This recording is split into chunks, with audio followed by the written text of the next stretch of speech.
Okay, so sorry. Sorry.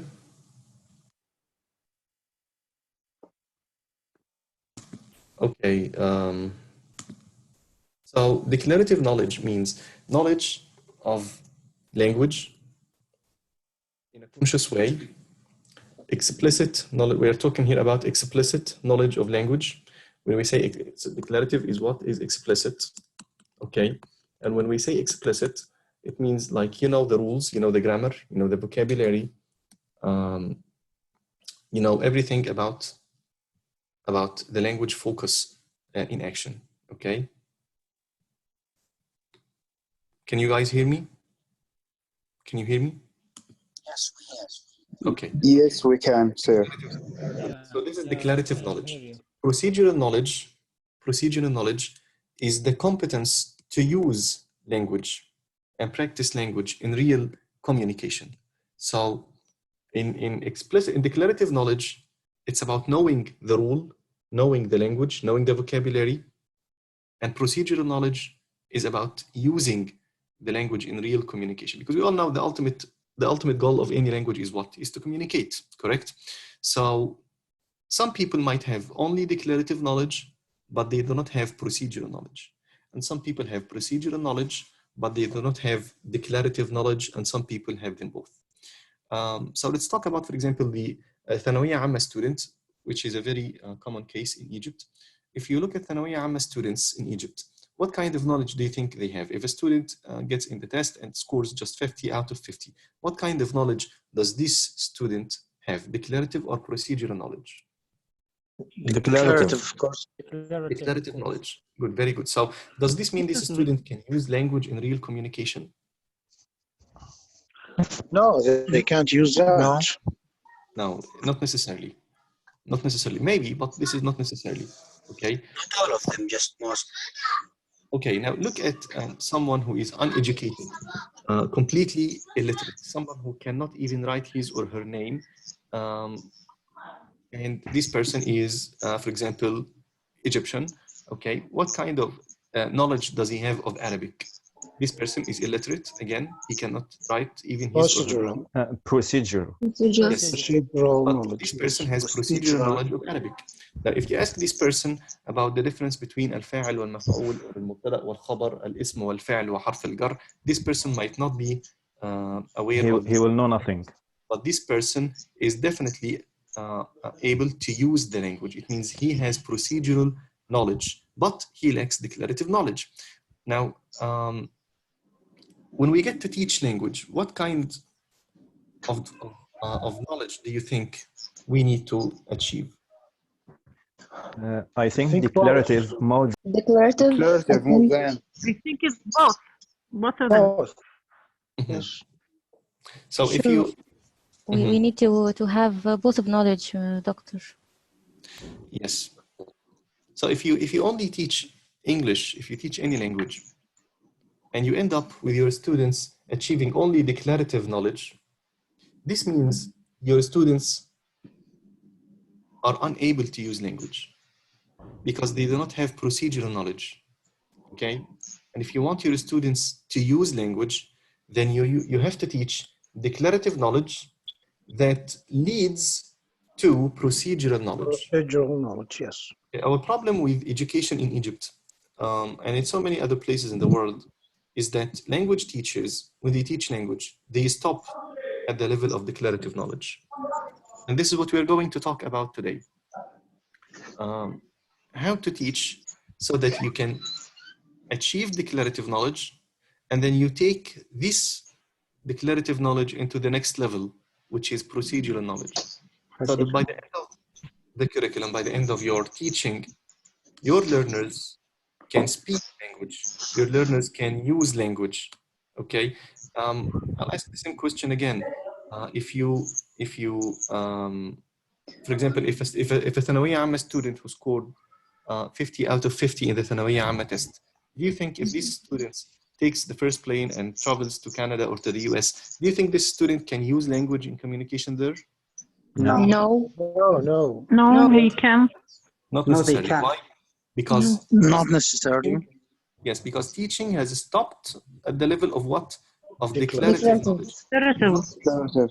Yeah. Yes, Communication. language into the next level, which is procedural knowledge, which takes us to the next point. This is the difference between teaching language and teaching about language, which is completely, again, a completely different term.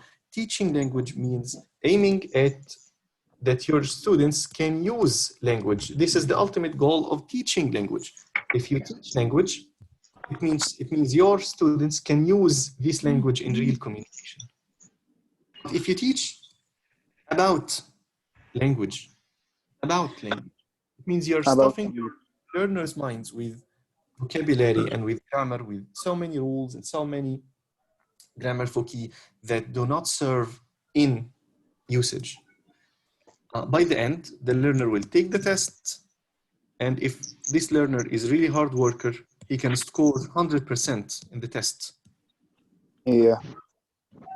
But such tests, written tests, like the ثانوية عامة test, for example, Writing, yes. They are no indication of procedural knowledge. This is what we call also linguistic competence. Linguistic competence. The linguistic competence means the ability to use language in a competent way, the ability to use language in a proficient way.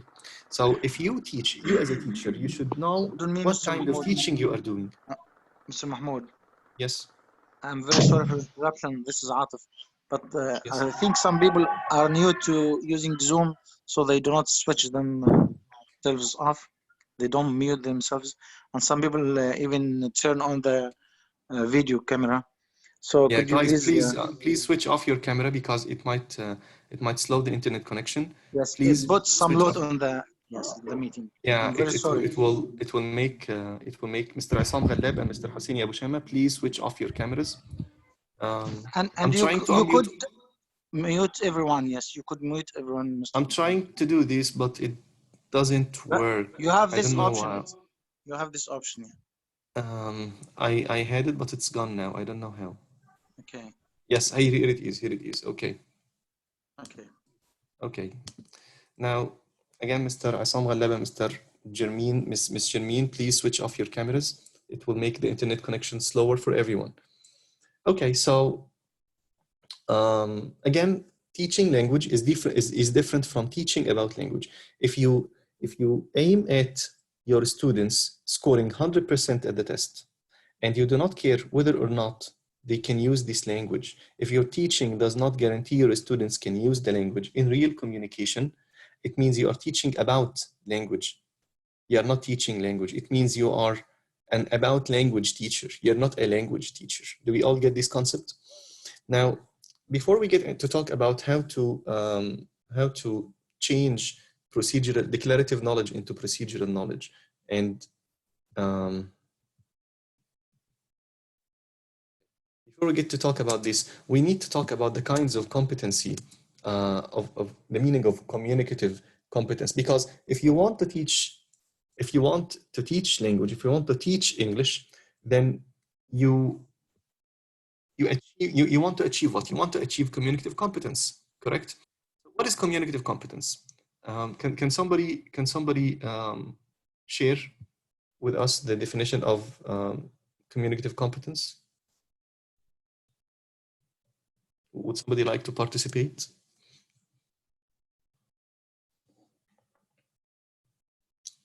Okay.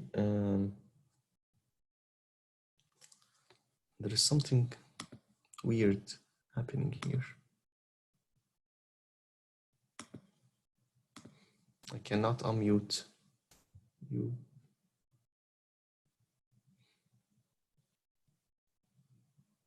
Okay, Mr. Assam. Mr. Assam, yes, you are unmuted. Please speak. Mr. Assam. Hello. Okay. Yes. Yes. Would you like to share something? Okay.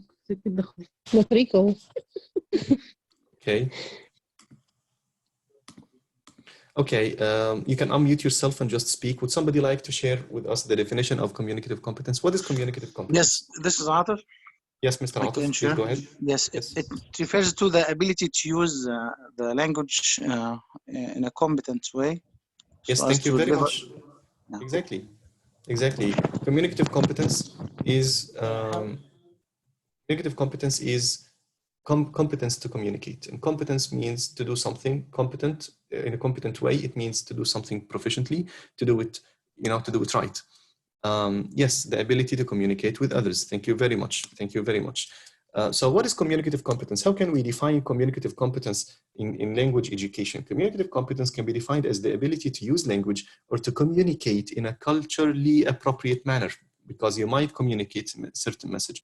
This, for example, takes place in a rude way or an informal way where it should be formal. So culturally appropriate is very important. In a culturally appropriate manner, in order to make meaning and accomplish social tasks with efficacy and fluency through extended interaction. Extended interactions, it means interlocutors talk to each other and they hear each other, okay? Why do language teachers need to define communicative competence? Why do you think we need a clear definition of communicative competence? And we will talk about several models for communicative competence today before we get into automaticity and so on. Why do you think we need to have a clear definition of communicative competence, of the competencies or the components of communicative competence? Why do you think? Why do we need to decide on the components of communicative competence? Yes, you can unmute yourself and talk.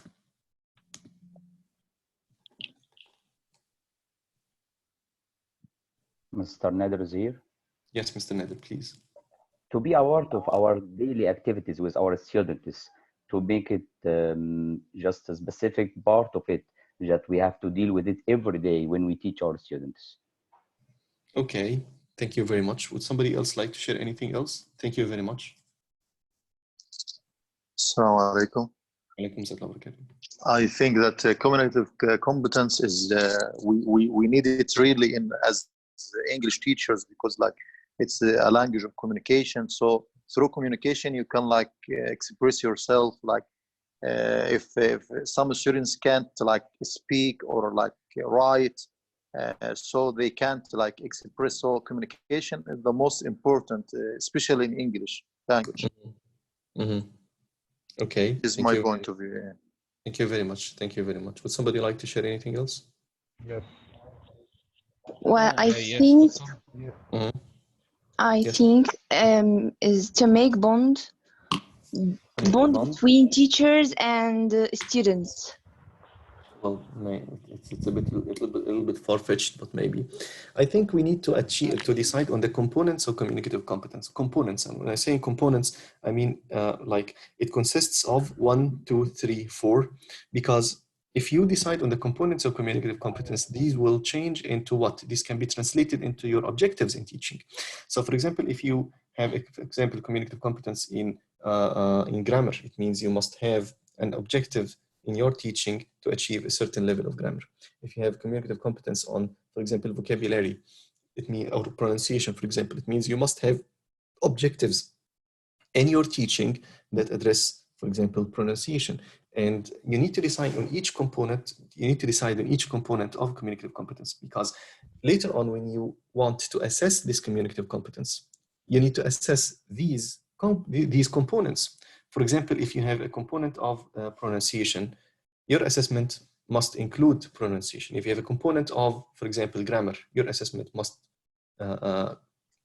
contain a part on grammar. Okay? So the first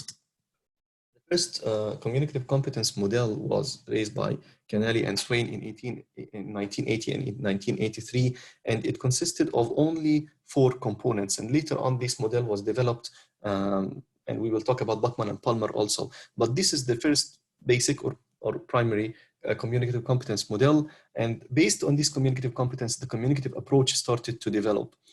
It had 4 components: grammatical component or grammatical competency, sociolinguistic competency, strategic competency, and discourse competency. Now we need to understand each type of them. What is grammatical competency? I think it's very clear for us. Grammatical competency is basically the ability to use and understand grammar correctly. For example, if you are a proficient user of language, you will be able to use tenses correctly. You'll be, for example, you do not say, my father is working at the bank every day. You say, my father works at a bank. Or for example, you do not say, I was going to the cinema tomorrow. If you say, I was going tomorrow, it means this sentence lacks what? Grammatical competence. Or even errors that do not affect meaning, but they are not accurate. Like, for example, when you say, I will moving instead of I will move. Okay, it means your production lacks grammatical competence. And then, what is sociolinguistic competence? Can somebody share sociolinguistic competence with us? What is sociolinguistic competence? I think it's connection between society and linguistics. Yes, like what? Like habits, like known habits or known words for society, and we can relate it to the linguistics. Yes. So can you give me an example of for example, sociolinguistic competence, like, for example, how to apologize in English? How do we apologize in English? We say, for example, I'm sorry. We say, my heart goes for you. When you say, my heart goes for you, does this carry the literal meaning of my heart moving out from its place and moving? Sociolinguistic competence, it means, for example, something like formality. When you talk to your manager, for example, it's different from how you talk to your children, okay? When you talk to your friend, it's different from when you talk to your parents, for example, okay? Sociolinguistic competence, for example, look at apology, for example. If somebody says apology in English can sometimes have other functions more than just showing regret. Like, for example, when somebody says to you, my father died last week. My father died last week. What do you say here? What do you say here? You say, I'm sorry. Okay. You say, I'm sorry. Now, I'm sorry here. Does it show regret for something wrong that you have done? No. No, I'm sorry here does what? What does I'm sorry Means do I'm here? so sad to hear that. Sad, yes. It's for giving condolence. It's for giving condolence. So giving condolence can take the form of apology. So this is a sociolinguistic function. Okay? Are we clear on this? Yes. Yes, sir. You can say strategic competence. What is a strategic competence? Strategic competence is the ability to overcome barriers in communication. For example, if you're talking to someone and there is something that in the communication between you and him or her, something that hinders communication, stops communication between you, what will you do to overcome this hindrance? What will you do to overcome this problem? Strategic competence would First to break the ice. Like what? Like negotiating meaning. Yes, argumentative, also argumentative token. Yes. Paraphrasing. Yes. We call it discussion. Circumlocution when you give, when you turn around the word and you just try to explain it in other ways. This is strategic competence. Okay. Now, what is discourse competence? What is discourse competence? I think it's for discussion between people and each other. Discourse means a speech, doctor. I think this is Amal Yusuf from Asyut. Okay. Discourse, like pragmatics or this kind of science, branch of linguistics. In communicative competence, discourse competence has two components. Like metaphors, like or when the speech has another meaning, unlike the surface meaning, there is a deep meaning of the speech. This is not here. We will come to this point later. Thank you. Yes, okay. Discourse in communicative competence. Discourse competence has two components: coherence and cohesion. And we all know that cohesion can be achieved by discourse markers like adverbs, for example, however, for example, nevertheless, therefore, hence, ergo, moreover, furthermore. All these connectors, connectors can serve cohesion, and they are very important in discourse competence. And the other thing is coherence. Coherence means when your ideas lead to each other. One idea leads to the following idea, and the following idea leads you to the idea that Move comes after. smoothly, yes. Okay, so these are the 4 components of communicative competence. And based on these 4 criteria, by the way, based on these 4 components, by the way, the communicative competence, the communicative approach, started to develop. The communicative approach developed as a language teaching that a teaching language approach that would achieve or enhance these 4 components while teaching. So one mistake we teachers, we always make is that we only focus on 1 or 2 components of communicative competency and we ignore the others. For example, most teachers focus on grammatical competence. And by the way, in this model, vocabulary lies under grammar. Okay, we're all here. Huh? Okay, so later on in 1996, more than 20 years later, Bachman and Palmer developed a more sophisticated communicative competence model, and it had, as you see, 2 branches: organizational knowledge and pragmatic knowledge.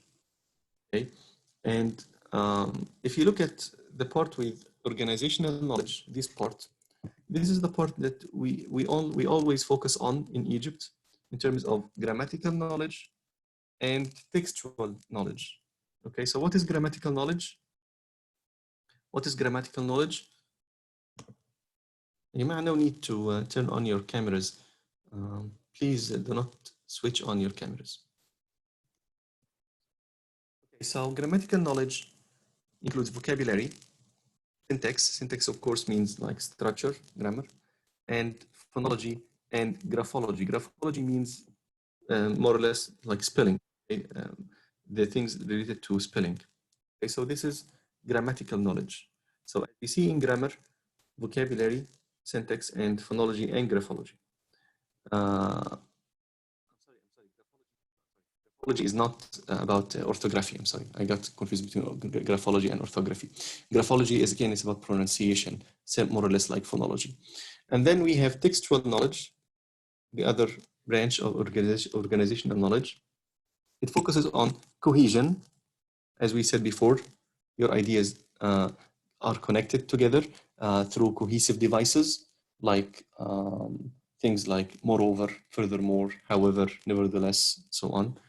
Or rhetorical and conversational organization. This is, of course, pertinent to speaking, to using rhetoric in speaking. And of course, imaginative functions. Now, someone here was talking about metaphors and about similes and so on. About this is where it is pertinent. Okay, imaginative functions, things like metaphors and similes and so on. And the other branch of language knowledge is pragmatic knowledge. Pragmatic knowledge. Now, pragmatic knowledge, again, consists of 2 important branches: functional knowledge and sociolinguistic knowledge. And for functional knowledge, and this is, again, pertinent to what? Pragmatics. Okay? And if you studied linguistics, you would know what pragmatics are. It covers ideational function, like the ability to develop ideas pertinent to the topic you should be covering in speaking. Manipulative functions, like being able to, what's manipulative? Can somebody think of what manipulative function is?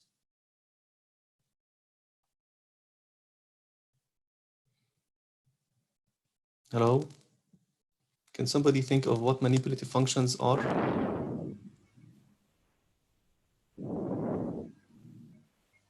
Can somebody think of manipulative functions? More function to use to produce other orders? It's the ability to make people who listen to you do something through your words. For example, if I say stand up, and the interlocutor, the one who hears me, stood up, it means I have manipulated his or her behavior. Okay, so manipulative function is the response from the hearer to the speaker. Okay, how far the speaker can understand, the hearer can understand the speaker and translate this into actions. Okay. You mean like the priest in the church when he announced a man and a woman as a husband and wife, something Maybe. like that? Maybe. Or it is functional language? This is manipulative function. This is a manipulative function. It means the response from the hearer to the speaker. You mean that the words carry action? Yes. Yes. Okay. So, for example, in the IELTS test, for example, the examiner would ask you, for example, to take a card and take notes. The examiner may ask you to see your passport and so on. This is all manipulative function. Okay. And then we have cultural references and figures of speech. Again, here we have cultural references and figures of speech. Again, here we talk about similes and metaphors and so on, and the ability to understand them. And then we have the socio-linguistic knowledge.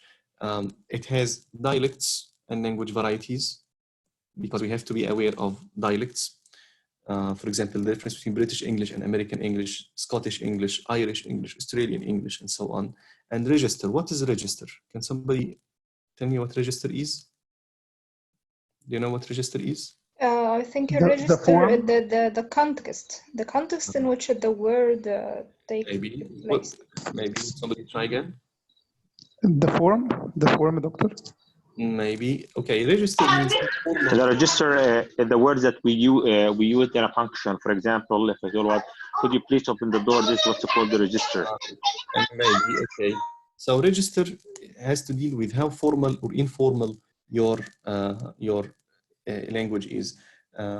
Again, if I am speaking to my manager or to my professor at the university, I would make sure to be absolutely formal. If I am talking to my friend or to my brother or sister, I will make sure I am informal. And the mixture between them, by the way, is very interesting. For example, if a father talks to his or her son and would say something like, "Would you please do blah blah blah?" If a father talks to his son in this way, what does it mean? What does it mean? Excuse me, this is something like asking for permission and requests like, "Can I open could you open the door for me, please?" And when a father is speaking to his son, he can give him or her an order, "Open the door." Yes. So if a father talks to his register. Yes. Thank you very much. So if a father talks to his son in a very formal way, this will not be acceptable. Yeah, maybe this father is like making fun of his son. Okay. Maybe even in Arabic or in any other language, if you use a very formal way with talking with people who you should talk informally, it might carry other meanings. Okay. So the register may be the choice of the suitable word in the suitable context. Well, it's not only about vocabulary, because words mean vocabulary. It also has to do with grammar, because some grammatical structures are informal and some grammatical structures are more formal. Okay. So again, if these are the components of communicative competence, what does this mean? What does this mean for us as teachers? How can we translate this into teaching? How can we translate this into teaching? Means in our teaching, we should cover all these aspects. And you as a teacher, you should make sure when you teach and when you get over anything you teach, anything in language that you teach, you must be able to classify what you are teaching today whether it is grammatical or textual knowledge, whether it's function or sociolinguistic knowledge, okay? Which part of them does what you are teaching today fall under, okay? So how do you think, Excuse me, sir. how do you think we can teach all these components together in language classrooms? We need to reflect a little bit on our teaching. Let's talk, first of all, let's talk about whether or not do we teach this. Do you think you as language teachers teach this in your language classrooms? A little bit. I think yes. Yes. We do use the pragmatical Sure. knowledge actually in the context. Yes. Okay. So And who the thinks? organizational knowledge, we just get it from the pragmatic knowledge or from the context we use in class. Very good. What else? Would somebody else like to share? So for high school students or secondary school, I believe functional language takes the most of the time. We don't use really dialects or registers or speak about idioms sometimes. We just move it past. We will not be examined in this. So students, and even me, to be honest, move away from it or just ignore it. Maybe because it's language, it's test-oriented Social teaching. dance. Maybe because this is test-oriented teaching. Hello? Sorry, sir? Okay, so this, you mean more or less test-oriented teaching. So if we only cover this, do you think we are achieving declarative knowledge or procedural knowledge? Declarative. Declarative. Only declarative. So is this teaching language or teaching about language? About. We are teaching about language. Teaching about language. Okay, thank you very much. And what we will talk about today is, hopefully we can talk about how to change declarative knowledge into procedural knowledge. So how do you think we can teach all these components together? Maybe by making it fun. Like when you want to learn, like for example, alphabetic letters, maybe you can make as a song, and to make students love it and will love to learn. Okay. I have another idea. Yes. I think that we can start with the context firstly, and then we come to abstract or get what we need to learn from grammar and vocab and so on by highlighting the language in this context. And then we ask the students to apply what they learned in their own contexts. Task-based learning. This is more or less like task-based learning. Okay, exactly. Very good. Thank you very much. So let's talk about automaticity. And this is the objective of my today's class. If we understand automaticity and if we understand how language acquisition takes place, I believe we can be better teachers by changing declarative knowledge into procedural knowledge. الصوت واطي شوية يا جماعة ولا أنا آسف يا دكتور الصوت واطي شوية. You have a problem with voice? Can you hear me? Yeah. Yes, okay. yes. It's excellent. Okay, hold a second. I may.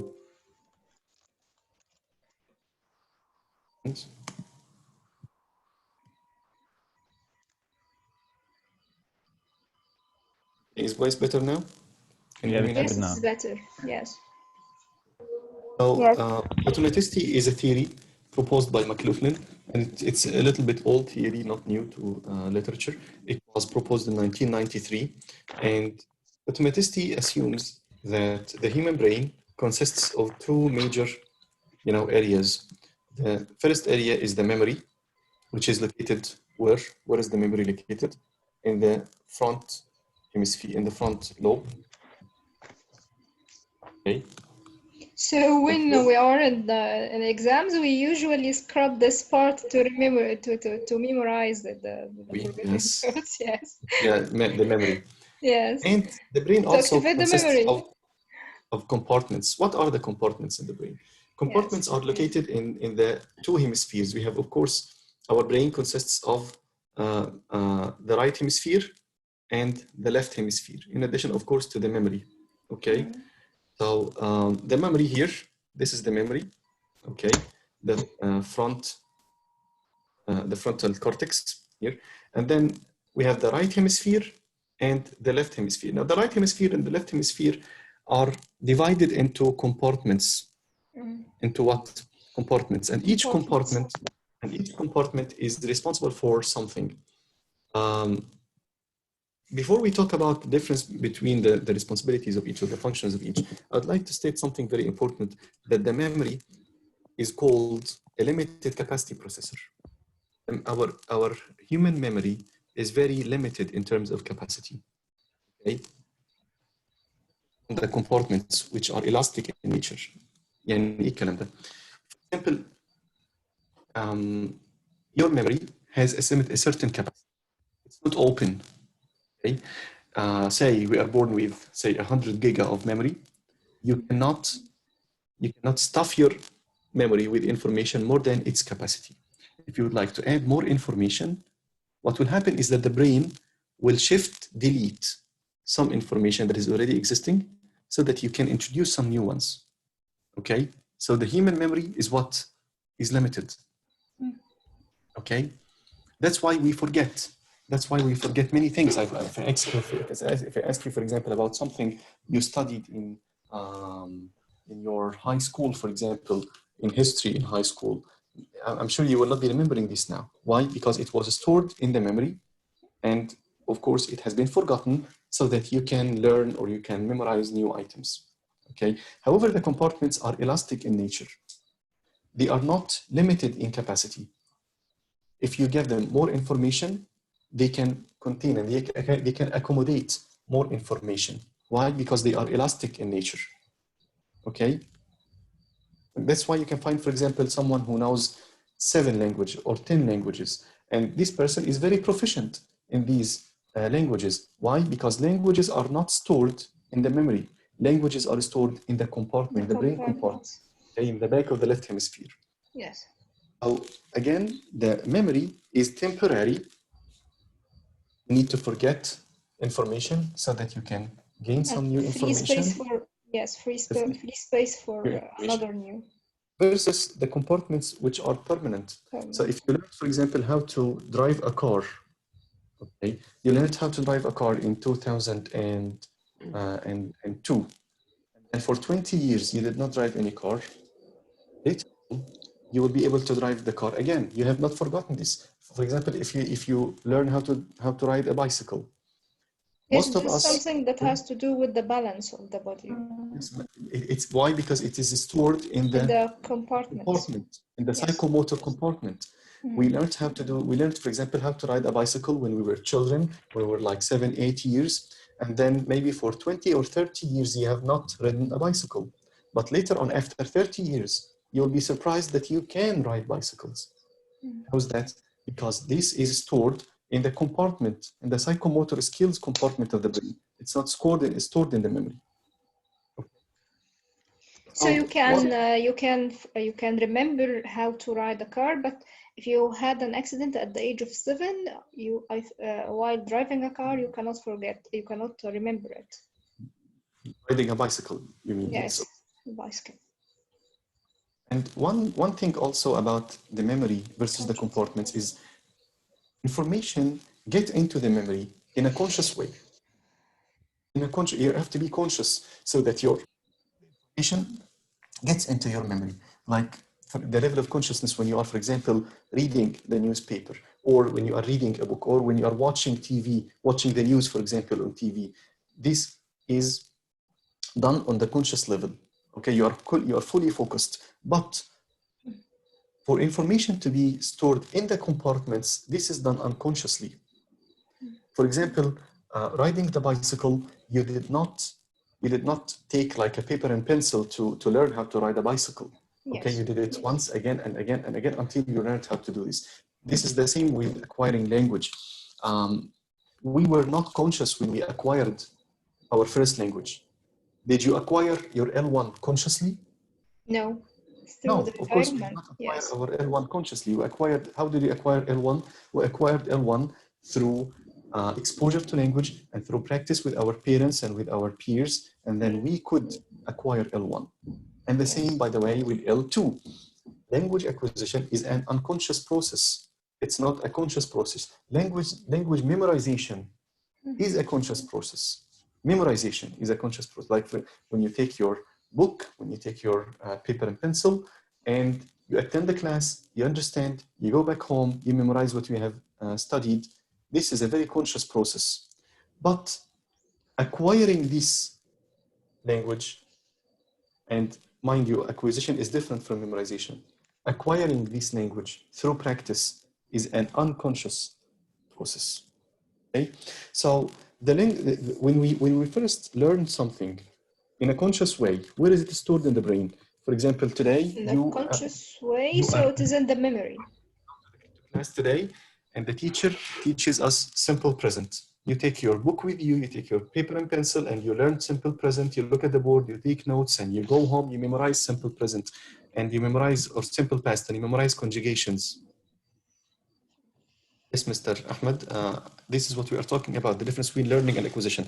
If you go to the class and you memorize things back there at home, are you learning or acquiring? You memorize simple past. You memorize conjugations. Eat, ate, study, studied, sleep. This is learning. Learning. Learning. This is memorization. Is this conscious or unconscious? Conscious. Conscious. This is, and one more thing, one more question. Is it declarative knowledge or procedural knowledge? Declarative. Declarative. But This is declarative. But does this declarative knowledge suffice for language production? Is it enough for you to produce language? No. No. Declarative and No. procedural. In the beginning, this knowledge is. Sorry for interrupting. So this is why we say that language acquisition is part and parcel in language teaching for the teachers. So it's one of the main responsibilities for the teachers is to use language acquisition in the class and even outside of the class. So this is why, because some English teachers they just like give the information for the students in the class. After the session is done, they still. Okay, so yes, of course, very true. So this knowledge here is now declarative knowledge. Okay, where is it stored in the brain? Where is it stored in the brain? Knowledge in the memory. In the memory. In the temporary memory. In the Temporary memory. Now, where do we want it to be stored? Where do we want it to be stored? Compartments. In the language, the language compartment is called the language acquisition device, LAD. If you would like to read about it, it's located in the back of the left hemisphere. It's called language acquisition device, LAD, and it's stored in the back of the left hemisphere. LAD. Yes, back of the left hemisphere. This is. Does that have? I'm sorry for interrupting. Does that have anything to do with a long-term memory and short-term memory? So we can say memory. More or less. Yeah, more or less. So the compartment is more or less a long-term memory.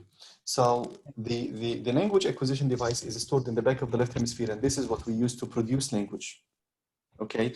Now, if linguistic knowledge is stored in the memory, then it is what? It is declarative knowledge.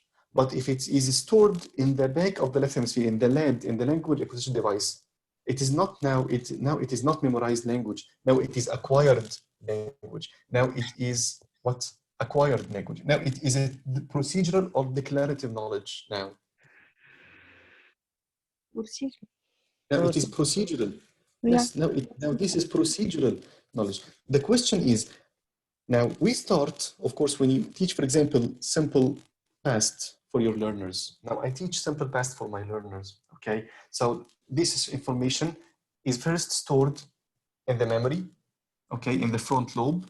It is memorized. It is declarative knowledge. And I want to achieve acquisition. I want them to speak, to use this, to acquire this. I want it to move to the language acquisition device in the back of the left hemisphere. I want it to be acquired. I want it to turn into procedural knowledge. And this is the trick. Okay. We can What put do it we in do? real situation. We can put the present simple in real situations for students in the class. Practice. Practice. So again, yeah, practice. Yeah. Situation from life. So we practice learned knowledge or memorized knowledge is transferred to the relevant brain compartment. Okay. With practice, language can be acquired. And this question took researchers like 20 years or 15 years to answer. And memorized knowledge turn into acquired knowledge, and declarative knowledge turn into procedural knowledge? And the answer is yes, with practice. So the trick is, after you teach, after you explain something to your learners and you give them activities to answer, okay, a test, for example, they answered this test and they scored 100% in these tests. Okay, is your role over here? Is it over here? No, we can give them some activities to do to practice the language. Yep.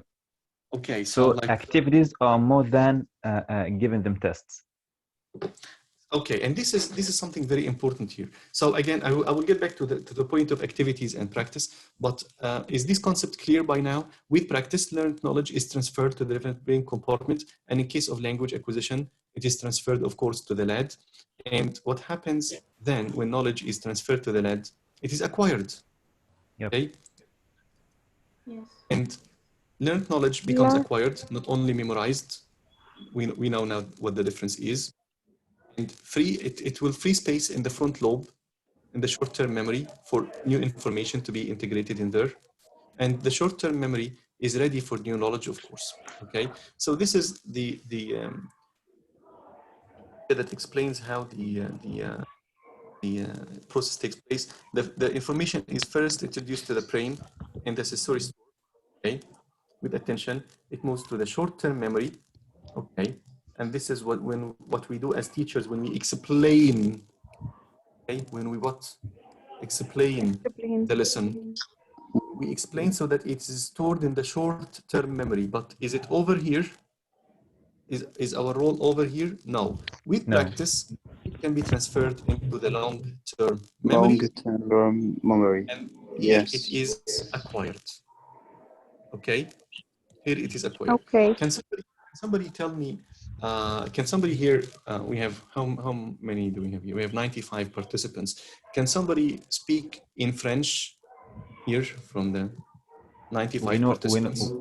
We know a little, but we can't speak. We know a little.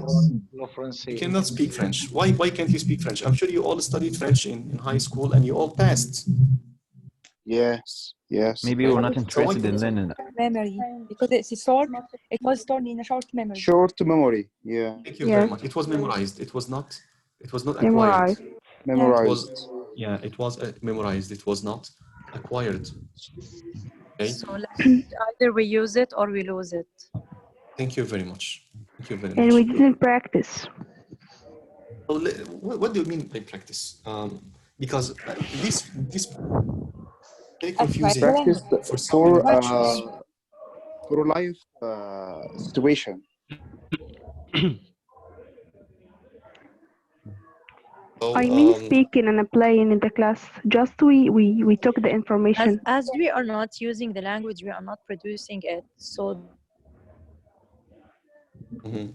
using it in communication. We didn't acquire the language. No. Okay, so very good, very good. Now, teaching language has to pass by 4 stages. The first stage is, of course, we all know this. We all teachers and we all know this. The first stage is warm up. Okay, and the second stage is explanation. When you as a teacher explain the focus that you want to go through.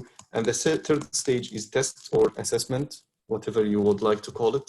It's like comprehension check, making sure your students understood it or memorized it. And then the final stage is practice. So many people confuse practice with test. For example, if I teach simple past and I teach simple past to my students, they have memorized it. I'm done with explanation. They have memorized it. I give them an activity like an MCQ sheet You know, the sheets, schools are crazy about sheets, correct? We correct it. Yeah, and we correct the sheets. we give them quizzes, At the we give end, them tests, give them assessments, correct? It's the worst thing we have. Okay, and they are done with it. They are done with the phase of testing. So many teachers think that the word activities or practice or exercise means more quizzes, more tests, more sheets, more questions to answer. This is nothing like practice. This is not practice. This is not what we mean by practice. By practice, we mean to make your students actually practice the language they have learned. And for example, they have studied simple past. What kind of practice do you suggest for simple past? Like make a situation between teachers and maybe students. it's more We can give them free practice activities. not for the meaning of language speaking itself. or an activity for writing. Can we just like organize ourselves a little bit? We are too many, and make and a we need paragraph only one about to talk your at a daily time. routine. Daily routine is simple present and simple past, but it's okay. Okay, thank you very much. So this is some sort of practice. What else? Somebody is saying using stories we can practice Our simple. past last events they still remember. Okay. Actually, it depends maybe on the activity. Yes. Okay, John. Can you use your body, using your body to practice? I'm sorry, you keep freezing. Body language. So it's more or less the word practice must have. I can use dialogue also in the past. I can use dialogue in the past. Yeah, most important is that learners use the language they have learned, not answer questions. This is the core meaning of practice. Core meaning of practice is that learners use the language they have learned, not answer questions about the language they have learned. And the more they use, the more they will acquire, or the better they will acquire. Okay? I can No ask acquisition. them to write a paragraph about what did they do last Friday or last weekend. Very good, excellent. Practice makes perfect. Yeah, practice makes But I acquisition. think you mean for practice to make a dialogue situation For between example, a role play, for example, and it has to be characterized with something very important. We call it volume and repetition. What is volume and repetition? Volume means it has to be big, not small. And repetition, it means the language in focus must repeat a lot in this practice. Okay, so if you, for example, if you give simple past 10 hours of instruction, if simple past has 10 hours of instructions, okay, 10 hours. And how would you divide these 10 hours to warm up, explanation, test, and practice? If you have 10 hours, and this is very important for teachers to understand, if you have 10 hours for a certain language focus, okay, to be covered, warm up should take like 5 minutes. Explanation should take like 30 minutes. Assessment should take like 10 minutes. Okay, this is all what? Like less than 1 hour, correct? And the rest of the 9 hours for practice. If you do this, language will be acquired. Otherwise, language will be memorized. And I will give you an example. If you would like to learn how to drive a car. Practice is very important in grammar. Yeah, in language in general, not only grammar. If you'd like to learn how to drive a car, for example, there is this theoretical part of driving a car, and this theoretical part of, for example, learning how to shift gear or how to control your pedals or whatever. It will not take more than 10 minutes to learn, correct? But how many hours of real driving do you have to go through so that you can acquire driving skills? You can be a driver, a car driver. How many hours do you need? Maybe days, not hours. Yeah, maybe days, not hours. So what I want to say is the time needed for practice is much, much, much more than the time needed for explanation and for Yeah. testing. Okay. And practicing must be like a ladder, step by step. And I must use the past simple for an example with me in the next sessions, in the next topics. Yes, I see some participations in the chat which are very insightful. Like people are talking about realia, about games, about school, about presentations, about storytelling, about history. I see some very useful participations in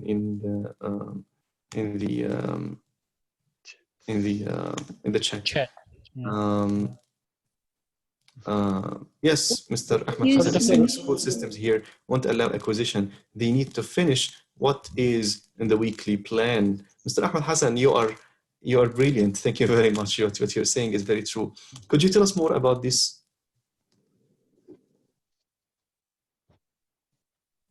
Mr. Ahmed Hassan, are you there? Yes, I'm here. Yes, could you tell us more about this? So here they have like a weekly plan every week. So they need to finish certain parts in vocab and grammar, and they have to finish part of the syllabus. If you need to cover a certain part in your own way to improve the idea of acquisition, to like have something like an integration of the skills as you explained before, they say all the teachers have to follow the same pattern. No teacher should do something away from the others. This somehow disappoints. And do you think, yeah, of course, do you think this leads to acquisition? Of course not. In courses, it's available. You control it. But in the school system, yes, it's yeah. At least there is some room for breathing. Huh? Oh, so when you design, yeah, well, for example, if you design a course, then you need to focus more on learners' practice. Yes. More than, because what I see is that teachers always focus on assessment. They give students lots of sheets, like hell of sheets. I just Maybe get they answer questions. The more they answer questions, they believe the more they will acquire. But answering questions will not affect acquisition in any way. Answering questions is what? It's assessment, it's testing, and it will stop with the phase of declarative knowledge. If you'd like to achieve procedural knowledge, then you need to move to practice. Okay, so very important also to put students in real life situations. Yes, this is what practice is about. Yes, thank you very much. Yes. Is somebody had a question, ma'am? Sometimes sorry for interrupting here, but sometimes you know, most of the schools in Egypt all about marks, all about grades. So some teachers they are controlled. They are not free to do whatever they want. I totally agree that once you have 45 minutes, like a session is 45 minutes, you should have at least starting from 20 to 25 minutes practice. But sometimes we can't do that because we are controlled. Like students, they should get high marks, and you know the parents, the school itself. So sometimes we are controlled by some stuff, like they are really out of our hands. We can call it the Egyptian theory. I'm sorry? Yeah. We can call it the Egyptian theory about teaching a language. Yeah, the Egyptian. No, actually, this is not only about Egypt. It's about. I know, but it's many common places here. in the world. It's common here. Yeah, education is especially many about places in the world. About it's exam oriented. Yeah, you care about grades. This is what they call washback effect. Teaching the washback. Yes, who is it? Atif. Mr. Atif, you attended with me before, correct? I'm not sure about that. No. Okay, good. Yeah, it's called, very true. It's called the washback effect. Thank you very much. It's called the washback effect. My first time I heard washback effect, it was in Scotland, because I had a TESL from Edinburgh University. Thank you very much. Thank you very much. It's my pleasure to be with you, but I don't think. Thank you. So the washback effect is defined as what? It is the effect of the test design on learners' practices. So for example, look at the IELTS test, for example. I'm sorry, Mr. Mahmoud. I'm very sorry. I'm very sorry for interruption again. But this is Mr. Mahmoud, who's Canadian? Yes. I'm talking from Canada now. Now, yeah, oh, really? Okay. Yeah. I hope everyone is okay now. You know, I attended with you, of course, in Cairo. Yes. Yes, Mr. Atif. I remember. You remember now? Yes. May Allah bless your loved ones. الله يبارك فيك جزاكم الله خير. الله يحفظك الله يحفظك يا رب. أكيد حضرت مع حضرتك أكيد يا مستر. Thanks a lot. Thanks a lot. My pleasure. So if you're talking about IELTS, for example, look at the washback effect of IELTS. If you are taking IELTS, then the IELTS test is designed to cover all the language competencies that we were talking about in the beginning of our session today. So in the IELTS test, you will find grammatical competency, you will find textual competency, you will find functional competency, socio-linguistic competency. That's why if you're teaching IELTS, you have to focus, for example, on pronunciation. However, if you're teaching ثانوية عامة, you will never focus on pronunciation. Why? Because if you are teaching IELTS, you'll be assessed for phonology and graphology. Okay, you will have to focus again on something like the formal and informal registers. The ثانوية عامة, you will not be doing this. Okay. Are we all clear on this? So the washback effect means the effect of the test design on the learning and teaching practices. I believe you would like to change education, you need to change what? You need to change assessments. Because if you, for example, if the ثانوية عامة test contains some speaking section, I'm sure learners will work on their speaking. If it has a pronunciation section, learners will work on their pronunciation. If the ثانوية عامة test, for example, has like an essay writing section, learners will focus on their essay writing. But for example, let me give you an example. I published a paper about this in 2018. I published a paper about this. Why do learners use Arabic in Egypt? Use Arabic in their English language teaching. Teachers also. Why do teachers use Arabic in English language teaching? You know why? Yes, we said that at the beginning that they achieve only the declarative process. But I mean, if you teach English in Egypt, and due to this language one interference, understand anything. You must use Arabic. The students will not understand anything. It's not about this. It's far more complicated than this. Because the ثانوية عامة stupid test. That's the system. Yep, that's the system for the ثانوية عامة. The ثانوية عامة test has a section on translation. Yeah. Because the students will lose their concentration in the lesson. It has a section on translation, and it means learners must know the meaning of every single word in Arabic because they need to translate. Okay, so if you ignore Arabic, if you don't use Arabic, say if I get them if I get them Noam Chomsky to teach ثانوية عامة, Noam Chomsky will definitely fail. Sorry for interruption, but if I put something like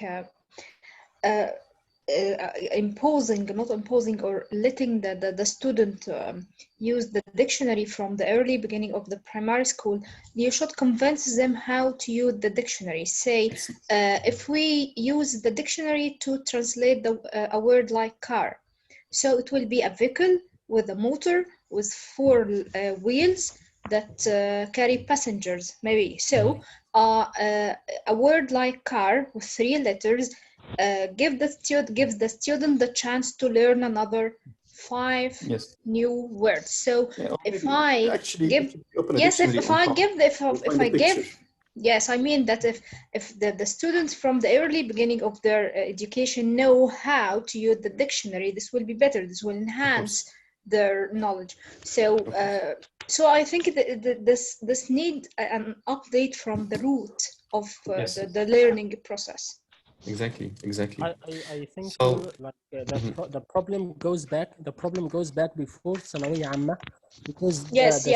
ثانوية عامة, he doesn't even know how to use dictionary, and he's in a race. He's in a competition. Even the parents at home, they let the students feel like you are in a race publicly, like all over your country, and you are in a race, and you have to. Even in the curriculum itself, so each book should end with a glossary, not even a dictionary. So it's I think it needs a revolution in the curriculum, in the way the children or the student learn. Okay, thank you very much. Now look at the, we'll talk about restructuring today. And this is the last thing we'll be doing today. What is restructuring? Restructuring means, okay, it is what happens when new knowledge is introduced to the lad. Now, forget about the short-term memory. We're talking about the lad here, where acquired language is already stored. Now, if you, for example, say, you teach your students, I need to. If you teach your students, say, simple present, okay, and then this simple present is integrated already there. They already know simple present. Assalamu alaikum, Dr. Mahmoud. How are you? This is Muhammad Sabir. I'm really sorry to interrupt you. No, it's okay. I'm really sorry, Doctor, again, but I sent like a message in the chat box. I want to make people register so that they can get certificate, the attendance certificate. Okay. And actually, there are two kinds of registration. There is like a registration for individuals and for a school. So if you are a member of a school, go to the school registration section and just write the name of your school that you're working in, okay? Okay, so Mr. Sabir posted a link. Yes. Mr. Muhammad Sabir, I can see it here for registration. I think you guys need to register to get your certificates, okay? Yes, and that's it. Thank you so much, Doctor. Thank you. You're most welcome. You're most welcome. It's here in the, okay, I will put it again.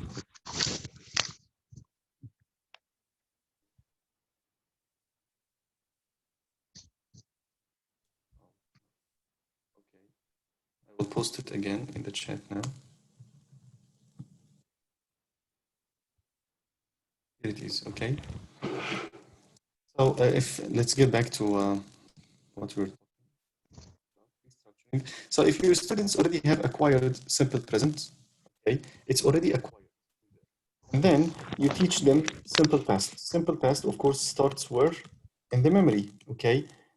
And then with practice, it moves to what? It moves to the language acquisition device. When it moves to the language acquisition device, it finds simple present already there. Correct? We teach language piece by piece, chunk by chunk, okay? So simple present is already acquired. It's there in the language acquisition device. And then you introduce simple past, and simple past knocks the door, and the door opens. It gets into the language acquisition device and defines simple present. What McLaughlin compares this to is like adding water to a glass of water that already has water. It will not be a systematic process. It will be very chaotic. A lot of mess will happen. What will happen is that you will be surprised to find that your learners make errors in both simple past and simple present, although their simple present was already acquired perfectly well before. It was acquired, it was native-like, okay? But now something else happened. A new language focus is being developed in the same language acquisition device. It means the old language that was already acquired will also suffer. And you will find errors in all the language aspects that they were native-like before, okay? And with feedback, these errors will disappear until they are native-like again in both simple past and simple present. And then you introduce something else. And what will happen is what? Again, errors in both in all the tenses again, and then feedback, and it will go up again. And then you introduce a new language, and then errors in everything, and so on and so forth. So what McLaughlin wants to say is the process of acquiring language is not a linear. Why can't we balance between the two languages? Sorry? I'm sorry, again? Why can we make balance?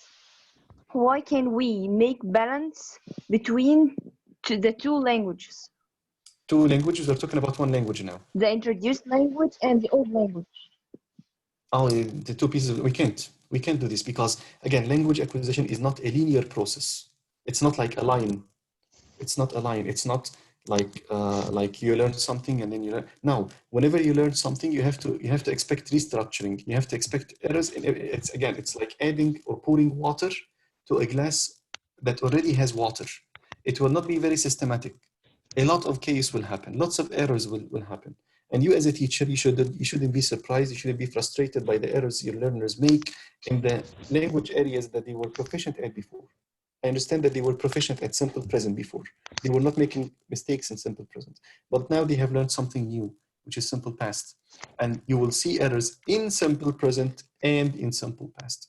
And what will combat these errors, what will make life better is what is feedback. When you give feedback as a teacher, you will reach a native-like production of simple present and simple past. And then, after a couple of weeks, you introduce a new language, say perfect present. When you introduce a new language, what will happen? Errors in all the areas, even the areas that they were proficient at before. Errors will happen again and again. Because again, language acquisition is not a linear process. It's a process full of ups and downs, okay? And that's why Pete Coder said, errors are a very healthy sign that restructuring is taking place and therefore acquisition. If you do not find errors in your learner's production, it means acquisition is not taking place. You understand? Okay, so the role of feedback and error correction is essential here. Okay, and of course, practice alone does not make perfect. It has to be guided practice, because if you practice, you'll make errors, and these errors need to be corrected and again with feedback. And this feedback will take restructuring into native-like production. Is this point clear for everyone? Is this theory clear? Yes. Yes, it's clear. So Yes, it's clear. Yes. Thank this you. can be applied in terms of. Sorry, Doctor, about the last point. Mm-hmm. And how do you think this can be applied in terms of teaching and learning? Practicing alone, what does that mean? It means student practice or student-teacher practice? Is which one you talk about? Learners practice. When learners practice language so that they can acquire it. Between themselves? With the teacher, it has to be guided practice. Okay, because they will make errors, and teachers will correct these errors. Okay, thank you. Thank you. You're most welcome. So how do you think we can apply this in terms of teaching and learning?